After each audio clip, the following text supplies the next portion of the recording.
Freedom of religion. Chapter 1. The origin of the Bill of Rights. Compromise needed. Like the parties of today, political parties during the 1790s disagreed on many issues. After the United States Constitution was adopted, one party, the Anti-Federalist, worried it gave the federal government far too much authority. The opposing party, the Federalist, believed that the Constitution was clear. Any powers not given to the federal government belonged to the states. In other words, state residents maintained a great deal of control over their own lands and customs. When the argument persisted, James Madison suggested changes to the Constitution's wording. But even though Madison had written much of the original Constitution, his changes needed congressional approval. Madison therefore turned his suggestions into a list of proposed amendments. 10 of these were accepted by Congress and ratified by the states and became known as the Bill of Rights. The First Amendment guaranteed citizens freedom of religion. Congress shall make no law respecting an establishment of religion or prohibiting the free exercise thereof. Roots of religious freedom. American colonists were unique in their motivation for leaving their places of birth. They were not trying to spread the customs of their homeland. In fact, they were willing to cross 3,000 miles of ocean to leave these political and religious views behind. The greatest majority of our original settlers were from England. In the centuries leading up to the Revolutionary War, Great Britain had one recognized church, the Church of England. Henry VIII and the Church of England. England had once been predominantly Catholic. In the 1530s, however, King Henry VIII needed a male heir. For that to happen, he also needed a new wife. Henry sought a divorce, but the Pope, the leader of the Catholic faith, refused to grant it.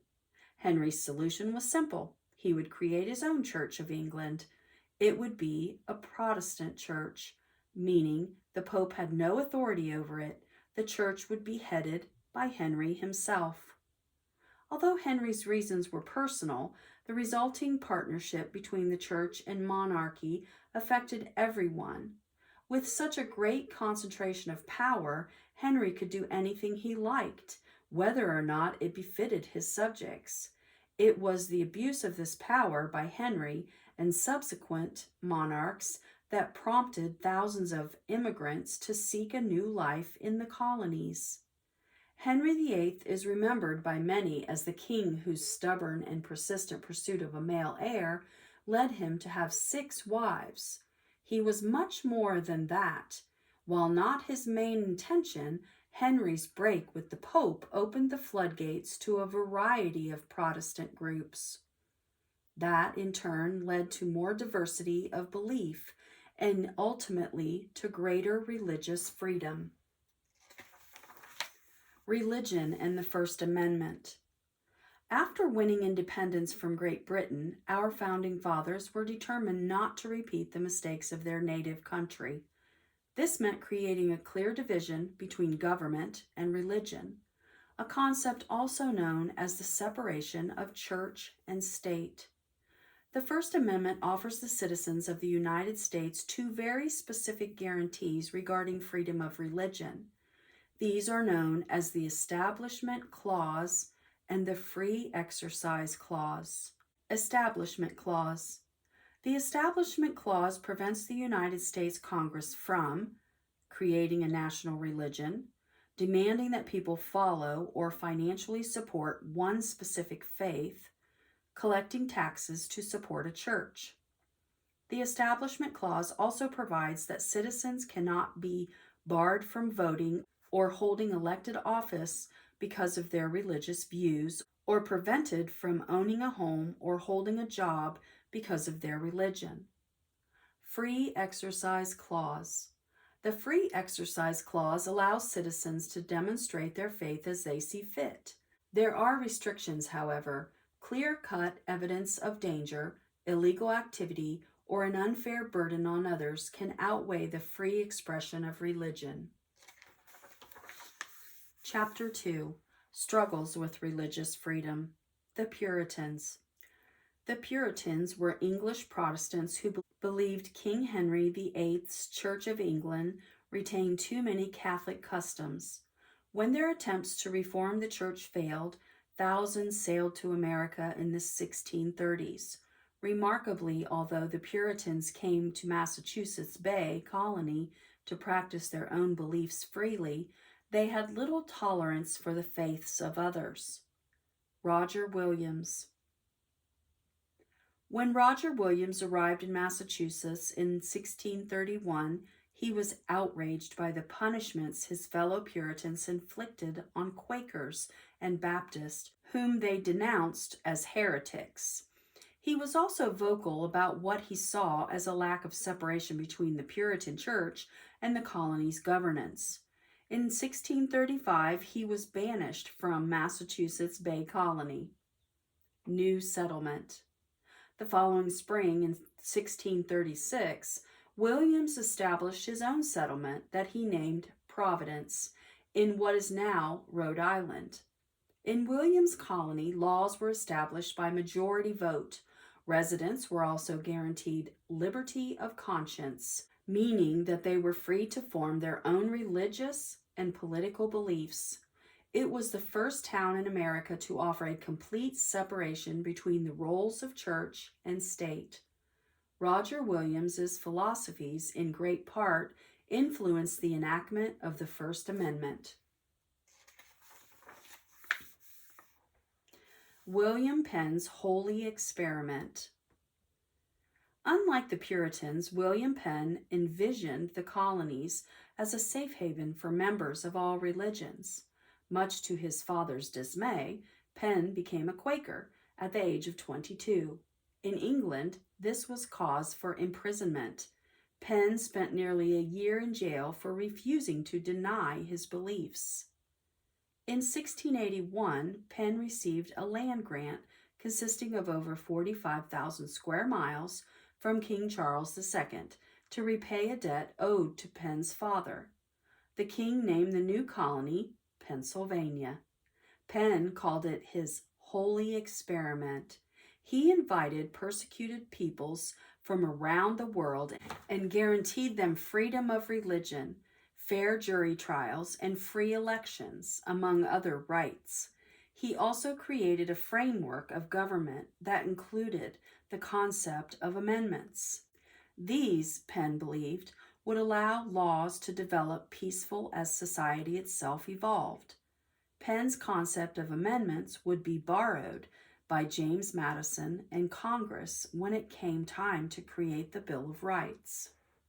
Penn's message reaches Germany. Many religions believe that infants should be baptized as soon as possible after birth. Anabaptists believe that baptism should be delayed until a person is old enough to profess his or her faith. This seemingly harmless difference of opinion outraged Roman Catholics, Lutherans, and others. They tortured and executed Anabaptists by the thousands. Some were drowned, others were burned alive. Many Anabaptists fled to German-speaking regions. It was there that they heard about a man named William Penn who offered religious freedom in his new colony. The first Anabaptist immigrants arrived in 1683. Ancestors of the Amish, Mennonite, and Brethren groups still live in Pennsylvania today. Baptist and slavery. Today, the United States is one of the most religiously diverse nations in the world. That doesn't mean, however, that religious conflicts are non-existent. Leading up to the Civil War, the Baptist Church split over the issue of slavery. Baptists in the North felt that God would not condone the buying and selling of human beings. Southern Baptists, however, relied upon slave labor and saw no biblical conflict. The Southern Baptist Convention was formed in 1845 by pro-slavery congregants. It was not until 1995 that Southern Baptists formally renounced the denial of civil rights to African Americans. Modern-day terrorism. More recently, the terrorist attacks of September 11, 2001, killed nearly 3,000 people in New York City and Washington, D.C. Since then, hundreds more have died in attacks in the United States, in Boston, San Bernardino, and Orlando, as well as others in European cities such as London, Madrid, Paris, and Brussels. These acts of violence have created for many citizens a distrust of Muslims. During the 2016 presidential campaign, candidate Donald Trump even called for a total and complete shutdown of Muslims entering the United States until our country's representatives can figure out what is going on. In 2011, civil war broke out in the Middle Eastern country of Syria, and nearly half of its population was displaced. Refugees fleeing the violence sought asylum in neighboring countries, but many in the United States were worried about accepting Syrian refugees because of concerns of possible terrorism. The First Amendment guarantees religious freedom, but it cannot eliminate fear of practices we do not understand.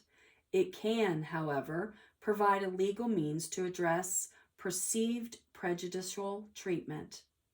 In 2005, 5 Ohio inmates sued for the right to exercise their religions freely.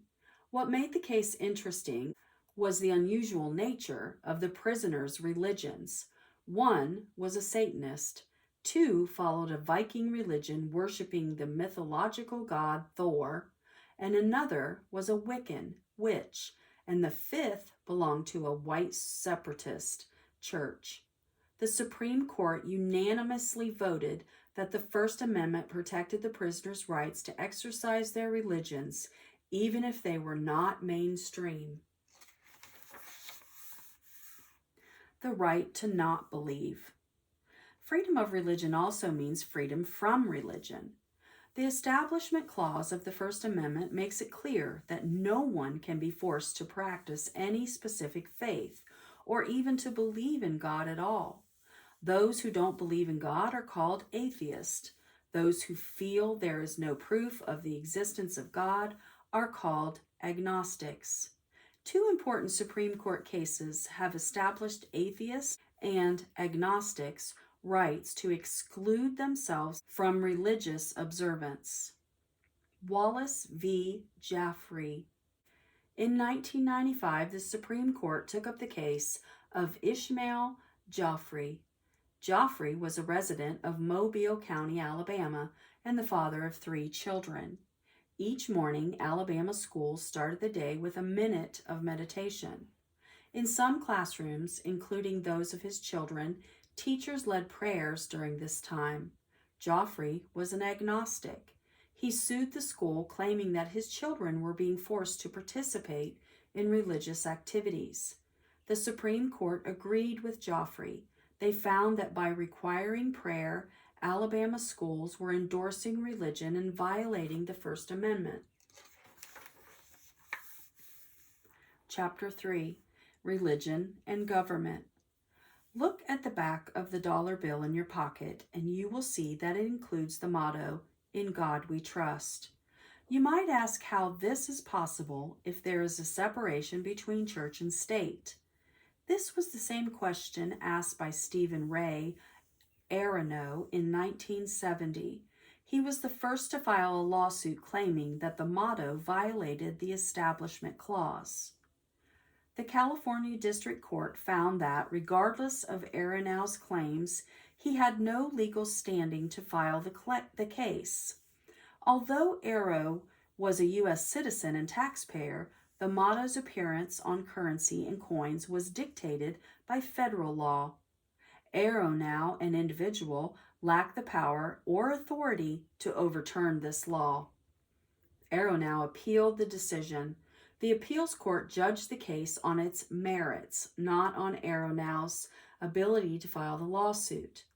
The judges found that the use of the motto on currency and coins has nothing whatsoever to do with the establishment of religion. Its use is of a patriotic or ceremonial character and bears no true resemblance to a governmental sponsorship of a religious exercise. Like the Declaration of Independence, the motto mentions God. Yet, while the motto may be inspirational, the court concludes that "In God We Trust" has no religious impact on those who view it. Legislative prayer. On May 1st, 1789, Reverend William Lynn was appointed chaplain of the U.S. House of Representatives. Since then, the House has been served by chaplains from at least 11 denominations. These chaplains open each session with prayer. They also offer counsel and oversee memorial services when a member of the House or an employee dies. The Senate also has a chaplain. Is this a violation of the separation of church and state? Another challenge. In 1983, Ernest Chambers was a member of the Nebraska legislature. He believed that the state-paid chaplain and the daily opening of prayer violated the Establishment Clause. The case reached the Supreme Court, which disagreed with Chambers' position. Chief Justice Warren Burger based the court's opinion on historical custom. Burger noted that a chaplain had been hired by the First Continental Congress. This, he said, proved that our founding fathers viewed legislative prayer as no real threat to the Establishment Clause. Based on this reasoning, Chambers lost his appeal. Religious displays. The presence of religious symbols in public buildings such as courthouses is regularly challenged. Display of the Ten Commandments is particularly contentious. Two 2005 Supreme Court cases proved that this issue is far from simple. In 1961, a 6-foot-tall stone slab containing the Ten Commandments was donated to the state of Texas. The gift was in part funded by movie director Cecil B. DeMille, who made the famous film The Ten Commandments. In addition to the text of the commandments, the monument also contains a Star of David, an eagle holding an American flag, and other symbols. Provocative monument.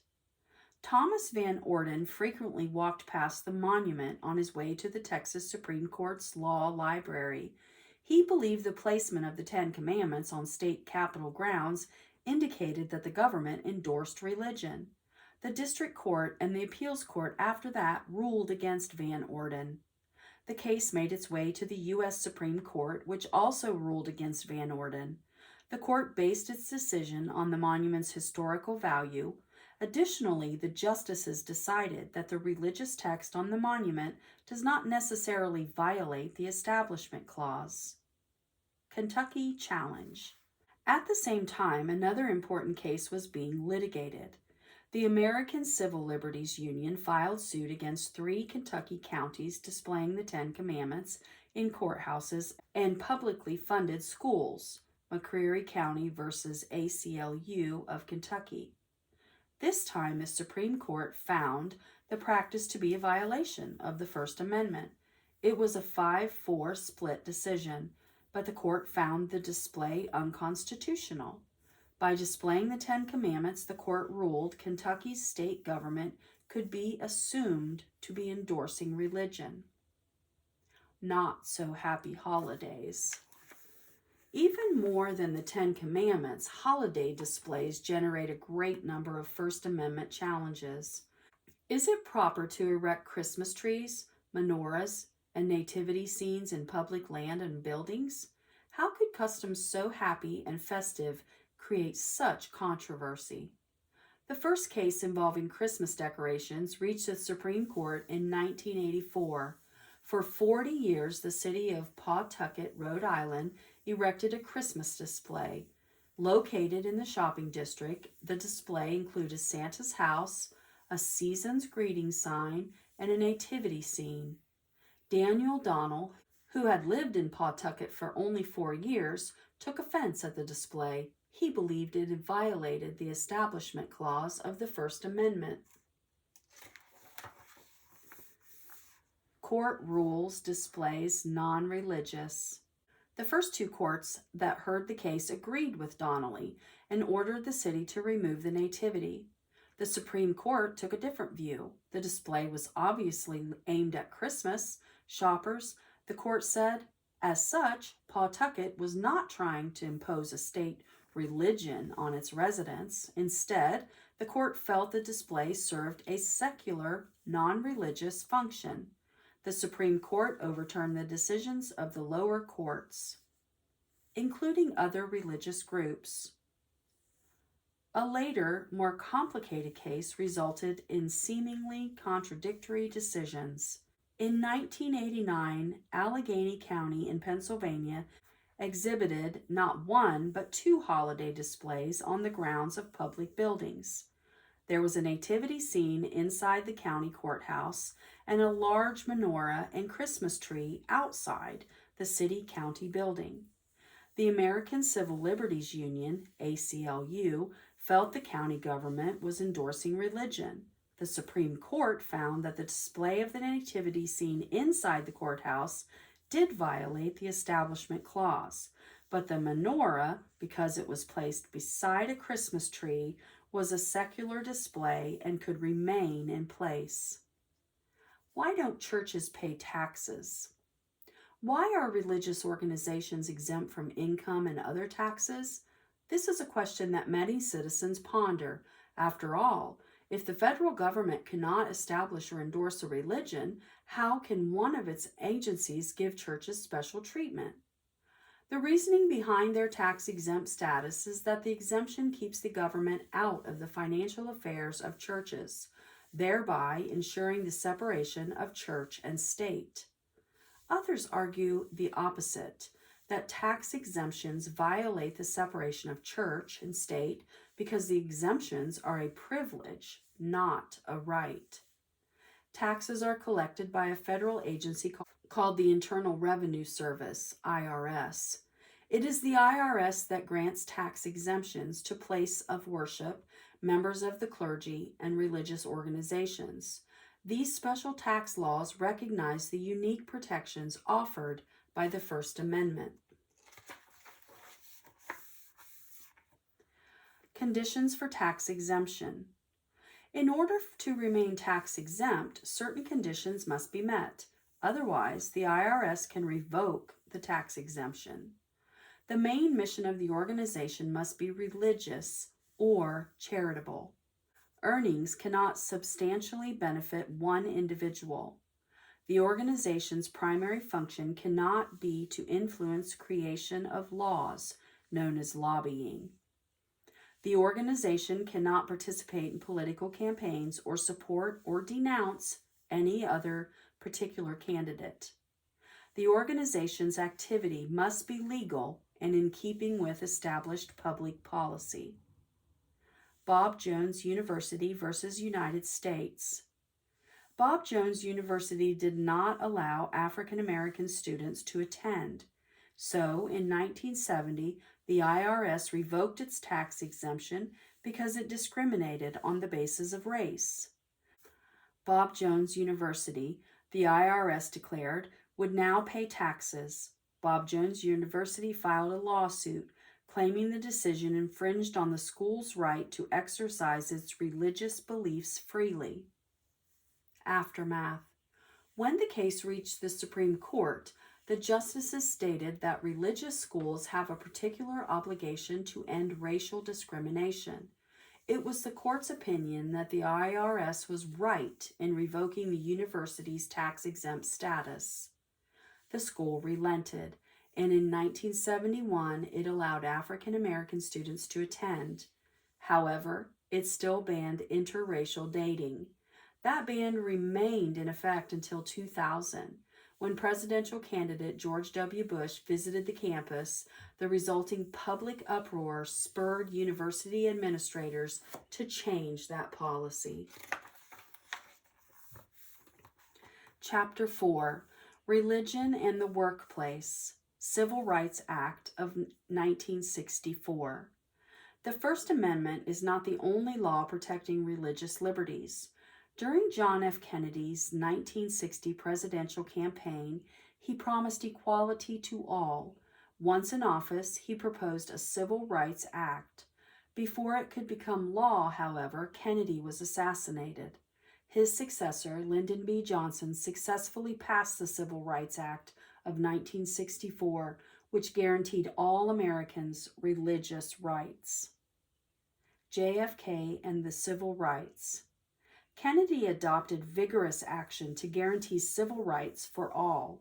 He wanted to restore the nation back to what he felt was its original mission, as laid out in the Declaration of Independence and the Constitution, defending and upholding human rights. Theories and conspiracies abounded for the reason behind his murder, but it is possible his stance on civil rights may have been a factor. JFK and Catholicism. When John F. Kennedy was elected president in November 1960, he became the first and still only Roman Catholic to gain that office. His religion played a large role in the election campaign. JFK repeatedly endorsed the separation of church and state and argued that the oath of office to uphold the Constitution took precedence over his religious beliefs. During the campaign, he repeatedly had to reassure voters that he would not be taking orders from the Pope. His candidacy was opposed by one of the leading Protestant leaders, Norman Vincent Peale, on the grounds of his religion. JFK's experience, as well as his interaction with Martin Luther King Jr. and other African American civil rights leaders, made him more than eager to get the Civil Rights Act passed. Protected religious practices at work. The Civil Rights Act prohibits discrimination against employees based on their religion. All religions are protected, whether established, new, or outside the mainstream. Only an employee's sincere religious beliefs is required for protection under the Civil Rights Act. People's religious beliefs are often reflected in their appearance. Sikh men traditionally wear a turban. Rastafarians sport dreadlocks, and many Jewish men wear yarmulkes. Some Christians wear religious jewelry such as crosses and crucifixes. Employees and employers cannot discriminate against others for practicing their faith. All employees must be treated equally. Employment Division versus Smith. In the Native American church, peyote, a drug that produces hallucinations, is used in certain rituals. In the 1980s, 2 employees of a private drug rehabilitation clinic in Oregon ingested peyote. They were Native Americans, and both were fired. The employees, Galen Black and Alfred Smith, sued the clinic, claiming their right to freely exercise their faith was infringed. Their case reached the Supreme Court in 1989. In a 6-3 decision, the court found that one's religious beliefs do not outweigh existing law. If exemptions were made to every regulation based on religious practice, nearly all laws could be challenged. The court said that civil duties such as payment of taxes and abiding by child labor laws could not be ignored. In this instance, the best interest of society superseded the religious freedoms given to employees. Chapter 5. Religion and Schools. A large number of First Amendment challenges involve schools. An early case illustrates America's long battle to balance education and religion. The Bible Wars. In the 1840s, residents of Philadelphia found themselves in the midst of a violent battle between Catholics and Protestants. A wave of about 2 million Irish Catholic immigrants arrived in American cities and sparked a backlash of strong anti-Catholic sentiment. At the time, schools started each day by reading a passage from the Protestant Bible. A Roman Catholic bishop, Francis Kenrick, wrote to school officials asking that Catholic children be able to read from their own Bibles. Increased conflict. In 1844, Hugh Clark, a school director for a Catholic school in the neighborhood of Kensington, suggested that all reading of the Bible be temporarily halted until a compromise acceptable to both religions be reached. Protestants had already spread rumors that the Catholics wanted to remove the Bible from schools. They used Clark's suggestion to further incite civil unrest. But things took an ugly turn when riots known as Bible Wars broke out. Catholic homes and churches were burned. Rioting continued for 2 months. Dozens of men were killed or wounded. Property was destroyed. The Pennsylvania State Militia eventually restored peace, but many Philadelphian citizens were shocked that the Bible, of all things, could instigate such violence. The Pledge of Allegiance. The controversy over the Pledge of Allegiance is perhaps even better known than that over the Bible. Although the pledge was written in the 1890s, Congress did not make it our official pledge until 1942. Originally, the pledge was as follows: I pledge allegiance to the flag of the United States of America and to the republic for which it stands, one nation, indivisible, with liberty and justice for all. During our Cold War with the Soviet Union, the words "under God" were added to the pledge. Unlike the communists who promoted atheism, Congress wanted to illustrate that America believed in a creator. Michael Newdow. In 2000, Michael Newdow, an atheist, sued his daughter's school over its morning recital of the pledge. Because it includes the words "under God," Newdow believed the school violated the First Amendment's Establishment Clause. The Supreme Court found that Newdow had no legal standing to bring such a lawsuit. Several justices did write opinions, however, stating that it is constitutional for schools to require teachers to lead students in the pledge. Prayer in school. The First Amendment protects everyone's right to a peaceful expression of religious belief, even if those beliefs offend others. So how does this apply to prayer in schools? In 1962, New York schools started each day with a non-denominational prayer. It said, "Almighty God, we acknowledge our dependence upon Thee and beg Thy blessings upon us, our teachers, and our country." Students who felt uncomfortable reciting the prayer were allowed to excuse themselves. Even with this exception, however, several parents found the practice objectionable. They believed the school was violating the First Amendment's Establishment Clause. Prayer debates. The New York Appeals Court disagreed with the parents. They did not believe the morning prayer was unconstitutional. When the case eventually reached the Supreme Court, the justices interpreted it differently. They found that allowing students to excuse themselves did not make the school's actions constitutional. By writing the prayer and asking students to recite it, the school was indeed endorsing a specific belief system. This contradicts the First Amendment's protection against the government establishing a religion. A 1962 case known as Engel versus Vitale was a landmark decision, making it unlawful for schools to compose prayers to be recited by students.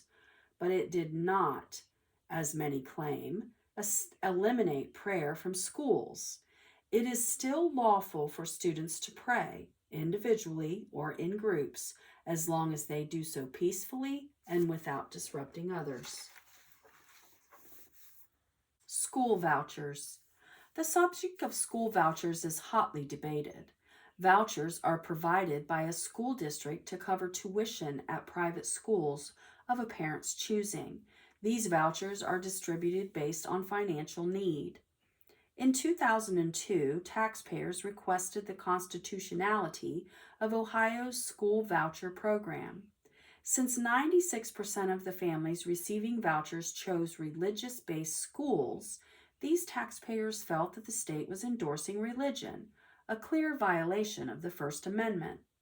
Zellman versus Simmons-Harris was a case that involved school vouchers.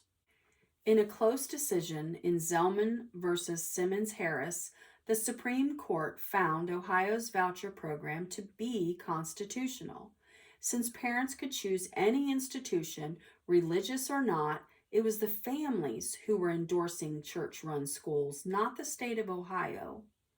That ruling was in 2002, and while this seems to be the final decision on school vouchers, it is likely more cases will make their way to the Supreme Court. As the justices change, so too may the interpretation of the law. Chapter 6: Religion and Daily Life. Americans practice a large diversity of religious faiths. About 3/4 of the U.S. population is Christian, divided between Protestant, about 1/2, and Catholics, around 1/4.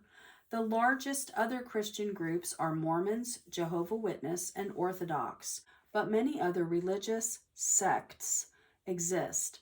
Non-Christian faiths represent only a tiny percentage of the total population, the largest being Jewish, 1.7%, Muslim, 0.6%, Buddhist, 0.7%, and Hindu, 0.4%. There are also non-denominational believers and those who do not believe in God at all. We have come a long way since the 1600s, when the Puritans first stepped onto the shores of New England and forced everyone to attend the same Sunday service. Those early colonists likely never imagined that the Constitution would guarantee freedom of religion to all while completely separating church and state. Restrictions on religious exercise. While the United States is a successful melting pot of ethnicities and religious faiths, not all religious practices are protected by the First Amendment. Illegal activities or those causing harm or hardship are restricted. A case in point is polygamy, the practice of marrying more than one person at the same time, which is against the law in America. Yet Mormon men once believed it was their religious duty to take several wives. In 1874, Mormon George Reynolds was indicted by the state of Utah for breaking its bigamy laws.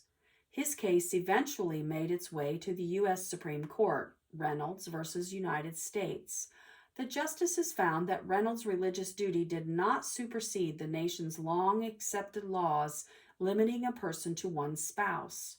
To make such an exception for Mormons would, they said, open the floodgates to other unwanted or even dangerous behaviors that could include human sacrifice or murder. Religious beliefs cannot be superior to the law itself. Limits and obligations. There are other limits on the free exercise of religion. For instance, the government has no obligation to preserve public land for religious rituals. Traditional laws dating back into English history require a day of rest on the Christian Sabbath, Sunday. This led to a whole host of Sunday closing laws and other restrictions. In McGowan versus Maryland, 1961, the U.S. Supreme Court acknowledged the historical religious motivation behind those laws, but ruled that most modern Sunday closing laws were secular in nature. Then, in 1985, the court ruled in Estate of Thornton versus Caldor Incorporated that a Connecticut law that gave employees the right not to work on their chosen Sabbath was unconstitutional because it put religious concerns ahead of secular ones. Limited restrictions. Prayer in schools is allowed if it is practiced without bothering or annoying others, but student religious organizations may not discriminate based on lifestyle or beliefs. This was decided in a 2010 case called Christian Legal Society versus Martinez. The Christian Legal Society is a non-denominational group of law professors, students, lawyers, and judges who promote Christian values in the legal profession. When the CLS created a chapter at the University of California, Hastings College of Law in San Francisco, California, it required that members abide by specific rules of conduct. Because this code of conduct prohibited gay students from becoming voting members, Hastings refused to recognize the CLS as a student organization. In 2008, CLS sued the college, claiming that Hastings was violating not only its freedom of religion, but also its freedom of speech and assembly. The case eventually reached the Supreme Court, which was not swayed by CLS's arguments. Justice John Paul Stevens reasoned that if the CLS Code of Conduct could be used to ban gay students, it could also potentially be used to exclude African Americans, women, or anyone else the group deemed unfit. In a 5-4 decision, the court ruled that the college was correct in demanding that student organizations be neutral and accept all comers. Chapter 7. Conclusion. Religious wars. Some scholars believe that as many as 11 million people were killed during Europe's 30-year wars between Roman Catholics and Protestants. During the Crusades in the 1000s and 1200s, nearly 200 years of war between Christians and Muslims resulted in some 3 million deaths. More recently, the Lebanese Civil War between Sunni Muslims, Shiite Jews, Christians, and Druze took nearly 250,000 lives. History has proven that when the powers of church and state cross, violence and religious intolerance often result. This lesson was not lost on our founding fathers. America has escaped holy wars, in great part because of the foresight of the founders in enacting the First Amendment. George Washington's Pledge. In 1789 and 1790, as part of the campaign to ratify the Bill of Rights, George Washington wrote to every major religious organization in the country, to the Baptists, Presbyterians, Quakers, Roman Catholics, Jews, and other religious leaders, he made this promise: "Everyone shall sit in safety under his own vine and fig tree, and there shall be none to make him afraid." Washington was quoting Old Testament prophet Micah 4:4, indicating a desire for peace and security. The First Amendment may be interpreted differently by future Supreme Court justices. Our society may continue to diversify. Our norms may continue to evolve, but Washington's message serves as a timeless reminder of our constitutional right to freedom of religion and America's unique place in world history. Our basic freedoms of religion.